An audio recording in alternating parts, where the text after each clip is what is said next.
In today's video, we're going to try and make our house a little bit more secure. We're going to be installing a new gate and we're going to install some Reolink cameras. So I'm going to be hand making the gate. It's just going to be a legend brace frame gate. We picked up the timber this morning, just treated 2x4. It was about 40 odd quid with the hinges. I've got some old bolts that we're going to use, so let's get into it.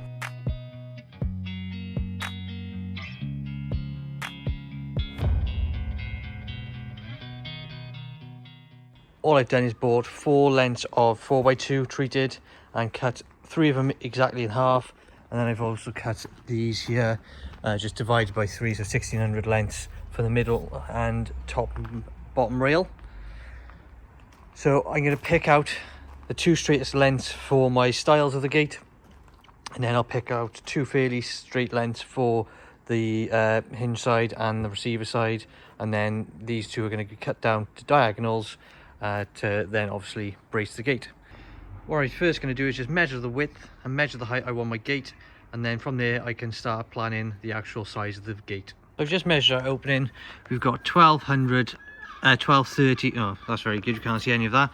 So we've got a 1230 wide opening, and I'm going to do the gate 2.1 meter tall, so that means I'm going to have to deduct the thickness of 2 of these off, and that'll give me my width of my gate. Plus I want to give it some tolerance for clearance either side, so I'll work that out now and then we can start setting out. We've got our mid rail marked out with the center where I'm going to blast through with my auger bit to put in the mortise on both of those. And then down here I just realized what I'm going to be doing. I don't want to put a full mortise all the way through because you'll see the exposed ends of the mortise, so we're going to stop 2/3 in with mortise across there and just do a bit of a haunched tenon, and same for the top as well. We'll do both of those now. We'll mark that out 2/3, scribble out that line, blast through there and there, and then once I've done that I can start prepping and cutting my middle, top and bottom rail and start doing the tenons.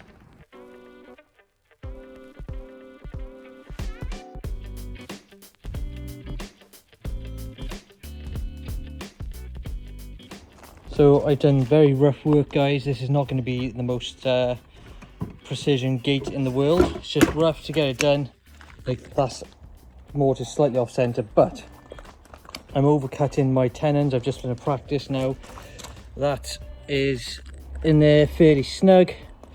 I've set the saw to the right depth of what I need. Now I can mark out my center rails exactly and then get them all cut, and then we can start putting the middle one in, and then I'll do the end ones in a bit. As I said earlier, I've worked out the thickness of each rail on either end, and plus the thickness of the stop and hinge side of the timber, which gives me a 938 center. So all I've done is mark a line 938 across here, transferred it all the way around, and now all I've done is set out my square on here like so and run my saw along to cut my shoulders. So that now is going to be the stopping point of the timber, and that's going to be the mortise going through. I'm just going to run the saw all the way along either end and do the same for the other 2, which you can see I've pencil marked or pen marked the shoulders. Carry that on and then cut these to about 120mm to make sure they fly through my styles, and then we can do a dry fit once I've done all the other mortises.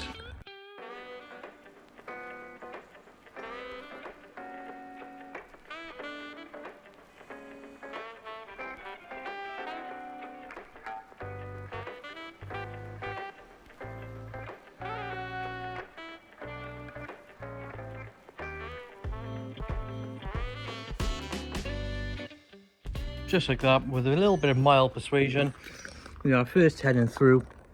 And this is what I mean when I say I want to do a stopped or a haunched mortise and tenon. I want to come in about 30mm from the top edge, because otherwise once I cut my rail across there, or my style across there, you'll see it exposed tenon and it'll make it really weak. So we'll come in 30mm and then cut it through there, and then you'll have 30mm coverage. I'm just enjoying a biscuit. So that's going to be my haunched tenon, guys. All I've done is done the usual, cut either side out, and then we just rip this bit down. That's 60mm. This edge is going to be the top of my gate. That's going to be the inside edge of the gate where the frame returns. And then this is just going to tenon through. We'll cut a little groove in there, wedge up from the outside, cut the excess off, and then when you look from the top of the gate, you're going to see just end grain rather than this actual tenon going through. hopefully that makes sense, and it should just protect the joint and make it a bit tighter. So there's the frame knocked up. It's just gone 4 o'clock and it is pitch black, but as I said before, the mortise and tenons are not pretty. They're very rough, guys, all just roughly just to get it in. They're nice and snug, and I just want to get dry fitting because I want to get my braces made. Yeah, I'll just double check this for square, and we'll make the braces and call it a night, and then we'll get it glued up and fixed in the morning. Because all my cuts are square and all the joints are exactly parallel with each other, this is just worked out exactly square without having to adjust it. So I'm going to put my braces on, mark them out, and once they're cut out and fitted, I'm going to take this inside to dry out over the night because it feels a bit moist, it's a bit cold out. And then in the morning we'll glue it up, put the braces in, and I'll secure a bit of ply to the front of it just to hold it in square, and we'll get it hung. Braces are now in, not secured because I need to remove all this and glue it up, but there we have it. That's the top of our door as we come down. This is the bottom. I'm going to leave about 20-30 mil on the end of the horns, but this is going to sit up about 100 mil off the floor, so it should never come into contact with a lot of water and should always be able to dry out. But yeah, we've got a 1200 wide gate by 2.1 meters, so it's a big one. I think I might, once I've got our ply screw to the front and it hung, I'm going to get a router and I'm going to get another bit of timber, and I'm going to go 50-50 and run a bit of timber all the way up and do half lap joints about a third in, just to secure this gate a bit more because it's quite wide, and another brace down the center, just like a leg like this, half lapped on all the joints, glued and screwed, should just secure it a bit more and stop it dropping. We've been fortunate enough to work with Reolink again, and they've kindly gifted us quite a few items this time. This comes in perfect time for Christmas, and we've recently also had, unfortunately, a break-in into our car, so this will hopefully prevent this in the future. We've got the Reolink Atlas PT Ultra security camera, along with a solar panel, and we also have a video doorbell with a chime. So let's open these up and have a look. So this is the security camera, which is 4K. It also has a 360 view and it has day and night vision on it. Another feature that this has is Wi-Fi 6, which means that it is uninterrupted connection. In the box, it came with the metal wall mount fixing. It's come with a strap so you can strap it to some sort of pole or tree if you need to. It's come with the USB charging cable and some fixings, along with the instructions, a template for marking out to fix the bracket, and just some other little bits of information that you might need. To go with this camera, we've also got a solar panel to make sure we've always got power. The reason we've gone for the solar panel option is to make sure we can put it anywhere we want and we don't need to hardwire it. One of the reasons we aren't going for a hardwired option for this is because the battery on this can last up to 500 days. Pairing that with the solar panel, it should be always topping it up and you should never really have to charge it back up. So we're going to put all this to one side and have a look at the doorbell and chime. The Reolink doorbell, it's got a head-to-toe view on this. It's HD, and also it has person, package and vehicle detection. To go with this, we've also got the Reolink doorbell chime, which is just a 3-plug pin. You can plug in any of your sockets anywhere around the house to make sure you know someone's ringing your doorbell. Our old doorbell was on this side. We've actually decided to stick it on this side now because it makes more sense as you come out towards the door. You can press it right by here rather than reaching all over here, and I think it's going to give us a better vision of the garden. It's fairly straightforward, guys, just a little mounting bracket. 2 long fixings go into this one. These are stainless, so I'm gonna have to hold them in place because I don't have any magnetic to it. Now we've got the back plate on with the angle to cover the garden. This just drops in and locates on some pins, and then just 2 more screws. Now this is all on, you literally just slide the top in like so, click the bottom in. Oh. There we go, and that is secure.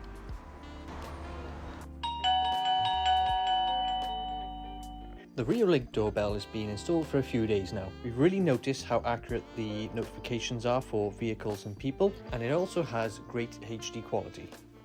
It's just started raining and it's quite cold out, so we're going to leave this to be installed another day. We're actually going to replace the Reolink camera that they sent us before, put this out in the garden so we can get solar off the office, and then we're going to move that camera round to the front and hardwire it. So you would have seen last night we got the braces cut and ready to go in. This is dry fitted, As you can and also see, it's raining now. It's dried out overnight. I'm going to get this knocked apart now, cut my little V's in my tenons, put it back together, glue it, and then wedge it up, make sure it's square, and then we'll get the braces in, put the ply on, and we can hang it.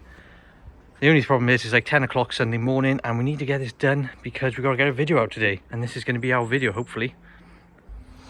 So I've done some very rough cuts through here, just slightly tapered, and then we've done some larger wedges. There is actually a proper way to do this with proper ratios of the wedges, but because it's a rough gate and I'm in a rush, I'm just blasting these out as quick as I can. But these will go in there, and once they're in, plenty of glue over this, and once we put our tenons through into the mortise, we'll hammer these home until we hear a dead hard sound of these. So they'll sound quite soft and hollow first, and they'll get to a point where it's almost like a hard ping of the hammer, and that means that's nice and in tight. But what you want to do is also make sure you hammer these home equally if you're going to do two on a larger one. I can't remember the exact name of these. I think these might be called foxtails. Usually you taper the ends in and put two wedges either side of the tenon, but I'm just doing one in the center to split this open and create a really tight compression in the joint.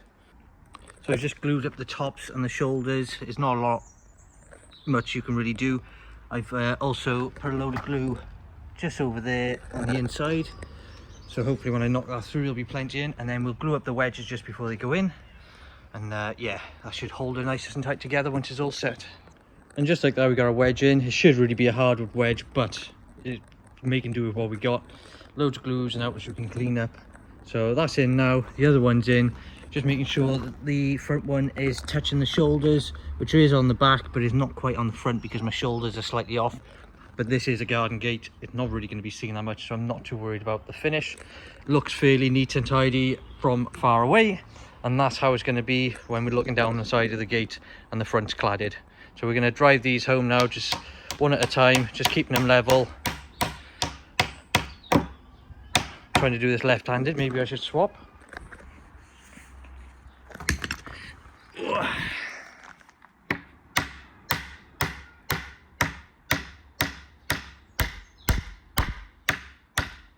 And because they've driven home quite far, I'm just going to use that timber dowel over there just to sink it below, but I'm not going to go further than the rail, and that'll be it, nice and tight. Before I wedge up this last side, I checked that the diagonals were all square, so make sure the gate is square. And to be fair, with how strong the joints are, it doesn't really move laterally. So I'm going to wedge this up now that I know it's square. Just pour a load of glue in the joints, push them on your wedge, and drive them home. So roughly put our braces in now. They're nice and snug. I found these big fixings for fencing in the office, so I'm going to use these to tie in up to the bottom. So we'll tie in at the bottom through this rail into there, and then on this side, because this is going to be the bottom of our gate, that's the top. We don't want any holes in the top for water to run into, so we'll then fix up through here in the face and just drive them into here, so it's all hidden underneath and the water can sit and hold in the holes, if that makes sense. So we get these fixed in now, and that is our gate secure. So I'm just going around the edge now with the circular saw, cutting down the tenons, make sure it's flush. As you can see, when I did my job, it was very rough, but it's tight, secure, and this gate should be solid for a few years. I got one more to do. All I'm doing is just dropping the guard, putting the saw against it, and just ripping it off quickly, because I probably will need to plane this gate down at some point in the future when it swells up with the rain. So the headlands, the sides are open. Luckily it's all glued up and cramped. Just marking out my hinges now, transfer the same marks onto the stile that's going to be fixed to the wall. Just going to blast the worst out with the router, clean up with the chisel, and then at least we can get this fixed to the wall and the gate hung. And I might have to just wait to put the receiver in if it rains too heavy. So let's get this done, because I'm still in Crocs and I don't want to get too wet. So I've routed out the hinges, put them on. As you can see, they're slightly proud. I haven't sunk them all the way home because I want to leave a bigger gap on the hinge side to allow for expansion and contraction, to make sure it doesn't bind in the winter. So yeah, they're securely on. I've routed out on the stiles as well, ready to be hung, and I've put just one screw hole in there just so I know I can get in there. So we need to get this fixed on, this sheet of OSB on the front, and then we're ready to hang. So this is the OSB. We've actually recycled this many times. This was left over from the office 3 years ago. We used it for boarding up the windows. I've used it for boarding up the door, and I've also used it for boarding up the gable end when we took that down. And we also had our tumble dryer vent going through the middle, which will be a nice little peephole down the side of the house. So bang a load of screws down all the edges, through the rails, make sure it keeps rigid and square, and then we get it hung, and it should be okay for a few months in the winter.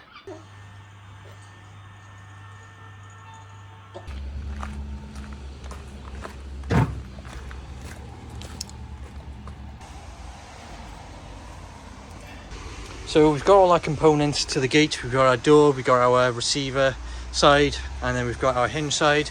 First thing I need to do is just trim the wood back on these edges, get our hinge side fixed to this wall, loads of concrete fixings, get the gate hung, and just double check to make sure this style fits on the wall, mark it up, get it fixed as well, and we're pretty much there with our gate.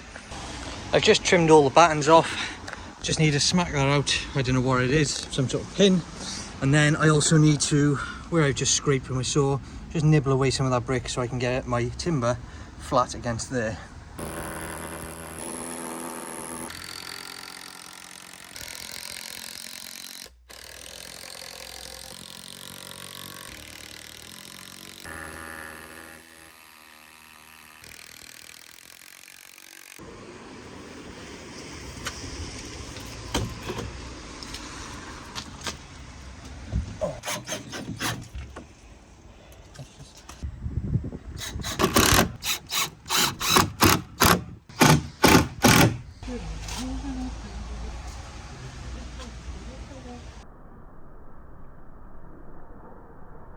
Now we've got the gate on, I'm just going to use a bit of feather edge that we've got left over, pin it onto our hinge timber, just to cover the worst of this brick wall. I've just ripped this to the height, and that's how it's going to finish. So it's not perfect, guys, it is literally just for security. There we go, 2.1 metre, 1200 wide, nice and secure. And I'll bolt that up now, and we can get back to it next summer. You would have seen in one of our other videos that we installed this Reolink security camera. We're actually going to change it for these. We're not going to be installing these in the same place. We're actually going to install this on this end of the office, which will then also give us a good view down the side of the property to see if there's any intruders. I'm just going to start off by installing the bracket, so we're going to get the ladder and get this fixed on. So the good thing about these security cameras, they come with all the fixing packs that you need, and I really like them because it's pretty much plug and play. We powered this up the other day, connected to the app, and it works straight away. We've got an SD card in there now, so it's going to have a really long memory, so you can go back pretty much weeks and weeks and weeks and find things that you might have missed. So we don't need these plugs, you just need the big screws. We're going to fit the mounting bracket and then just use the little grub screws to secure the camera to the mounting bracket.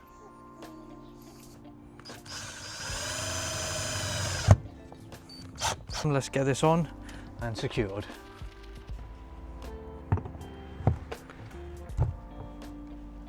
Now it's time to put the mounting bracket up for the solar panel. I'm just going to put this to the right hand side, just out the way.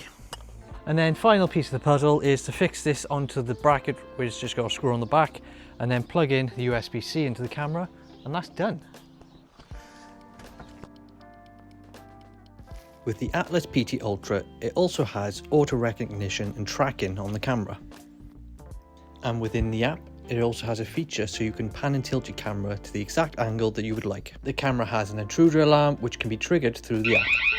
Even though the camera has great colour night vision, you can activate the LED lighting at any time. Hey Rhys, when's the Black Friday sale? Well, at the moment, Reolink have got a Black Friday sale on Amazon and their website from 25 to 50% off. And if you didn't know, this camera has a two-way audio feature. If you're interested in purchasing any of Reolink's products, the links are down in our description. And as always guys, if you enjoyed this video, don't forget to leave a comment or like below. And also, don't forget to subscribe. Catch up with us in next week's video, where we finish our window seat.